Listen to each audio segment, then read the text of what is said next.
Hey everyone, I'm going to share with you something that I am really, really passionate about. And the reason why I'm passionate about it is because it impacted my life, my livelihood, my family, my income, and really put me against the wall with something several years back. So I'm going to share with you what happened. So I got into real estate in 2002, and for 8 years, my income went like this, up and down, up and down. It was like a roller coaster ride, and I couldn't figure out what was wrong with me. I had a good month. I had a better month. I had an average month. I had we call them goose eggs, cero in Espanol, where I sold nothing. And it kept on doing that. Imagine 8 years. 8 years of absolute insanity trying to figure out what was wrong with me. Why couldn't I just stay consistent? What was my problem? This is the serious deal. Like I thought there was something wrong with me. And the reason is because my peers around me in my office seemed to be doing better than me.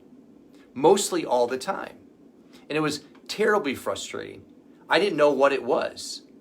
I chalked it up to laziness. Maybe I had a chromosome imbalance. Something had to be wrong because I couldn't just do the thing all the time. I would have a massive success month and then I'd have nothing.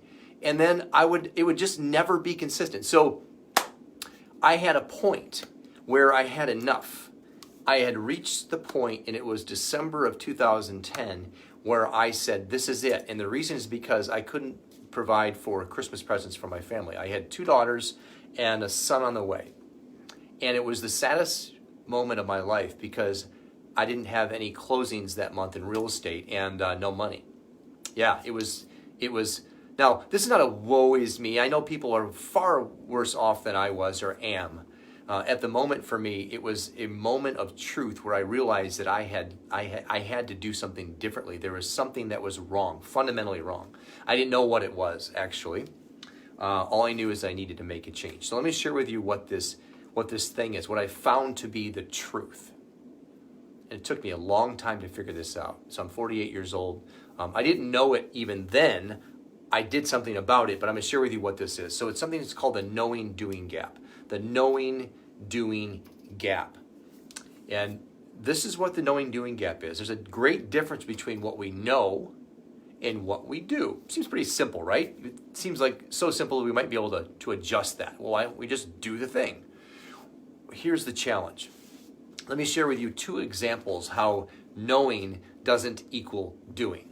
Example number 1, the Millionaire Real Estate Agent book. Written in 2002, right around that time of year. It's about 20, right around that year. It's about 20 years old now. Been in print for a very long time. The Millionaire Real Estate Agent book. This book is written by Gary Keller after interviewing with a panel of people that helped him, top agents around the country, on best practices. What to do, how to do it, when to do it, what to say, financials, P&Ls, best practices on lead generation, marketing, everything, so that the real estate professional can net $1 million in a year. It's a high income, right? For most people, can we agree on that? It puts you in the top 1% of income earners in the world. Documented. It's all right here. Look, there's 350 some pages here that teaches you how to do that thing. Interesting, fascinating. How many agents make $1 million a year? That's the question to ask. It's hardly any. 0.001%, right? So why is that?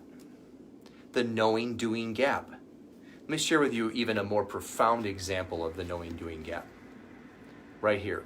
Think and Grow Rich. This book is responsible for creating more millionaires than any book on the planet ever written. This is not the Bible, but it's the Bible in terms of how to become extremely wealthy, how to adopt the mindset and the heart set of a successful entrepreneur. Essentially, it's how to get anything you want in life, any goal, anything you can imagine, you can manifest into your present day experience or in the near future.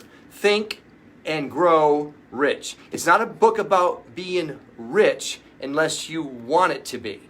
Nonetheless, if that's what you aspire to be, this book has it all.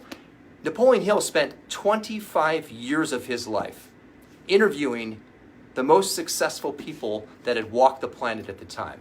He was commissioned by Andrew Carnegie with a simple question: are you willing to commit a large portion of your life without being paid to document these secrets? These secrets have been locked in the minds of such brilliant men as Andrew Carnegie and Thomas Edison and Harvey Firestone, Henry Ford.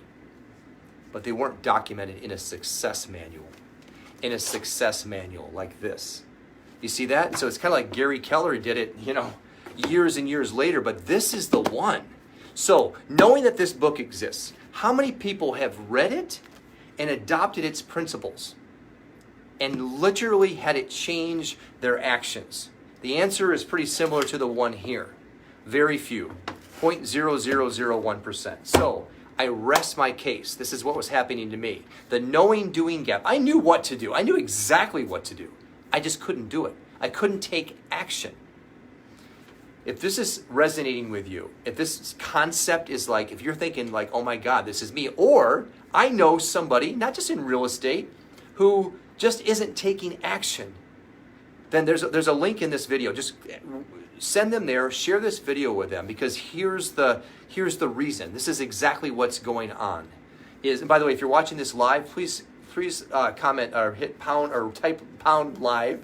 And if you're watching this later, type pound later, so I know who's watching it, when, and how, so I can help even more. This is something called a paradigm. A paradigm is a multitude of thought habits that are lodged in the subconscious mind. And they control our every movement, our every action, and our every deed. This stuff's not taught in school.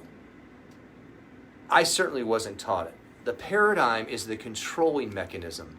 It is that deeply rooted subconscious programming that prevents us from taking action, even though we know exactly what to do. Why is it that salespeople do not make phone calls?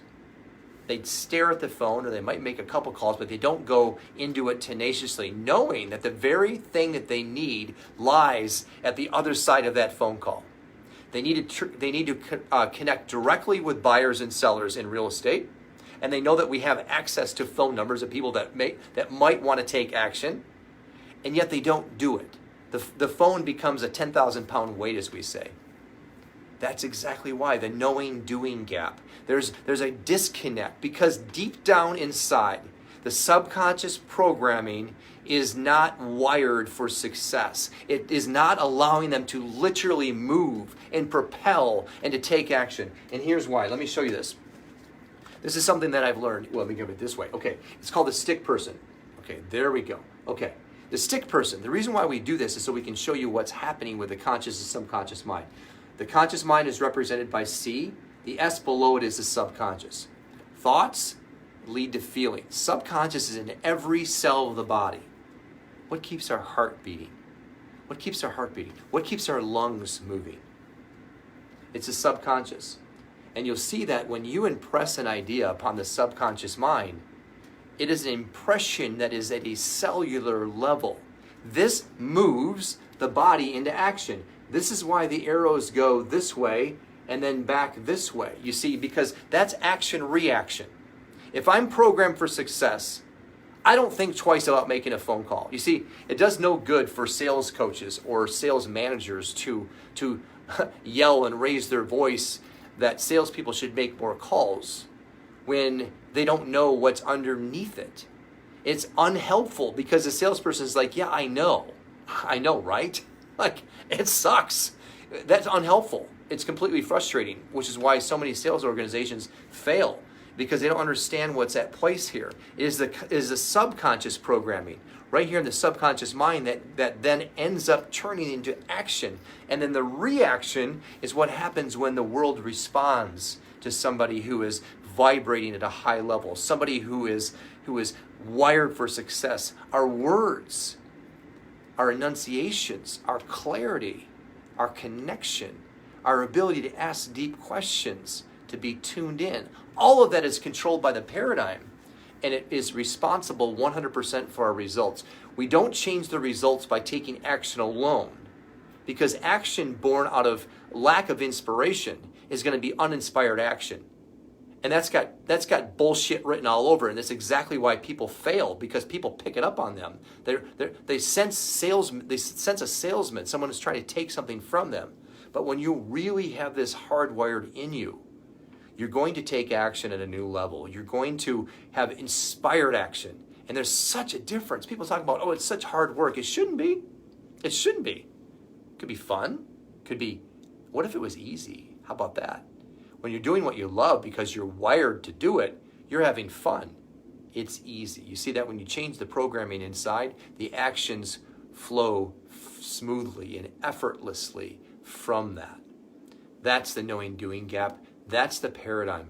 If this resonates with you, share it with somebody. Let them know what that is. And there's a link somewhere in the description here that will. I go deeper on this stuff. I find myself sharing this more than anything else that I share, and hopefully this is resonating with you. And I hope to connect with you real soon. Have an awesome day. We'll see you soon.